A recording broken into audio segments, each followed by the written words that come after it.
धोकादायक म्हणून घोषित करण्यात आलेल्या मॅप्को मार्केटमधील इमारतीचा भिंतीसह काही भाग मंगळवारी दुपारी 1 वाजण्याच्या सुमारास उभ्या गाडीवर पडला। यात गाडीचे मोठे नुकसान झाले असून सुदैवाने कोणतीही जीवितहानी झाली नाही। सदरील इमारतीचा भाग पडल्याने मार्केट परिसरात एकच खळबळ माजली आहे।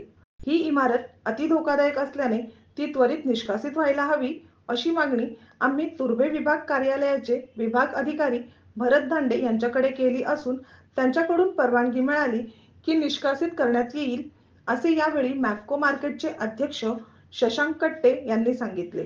या अति धोकादायक इमारतीत अनेक वेळा काही नागरिक विविध कारणास्तव येत असतात। भविष्यात जर अशीच दुर्घटना घडली तर जीवितहानी होण्याची शक्यता नाकारता येत नाही अशी शंकाही कट्टे यांनी उपस्थित केली आहे। या इमारतीच्या आजूबाजूला अनेक गाड्या पार्किंग केल्या जात असून कर्मचारीही त्या परिसरातून ये-जा करत असतात। त्यामुळे लवकरात लवकर सदरील अति धोकादायक इमारत ही निष्कासित व्हायला हवी अशी मागणी नागरिक करीत आहेत। ब्युरो रिपोर्ट, प्रखर लोकमान्य।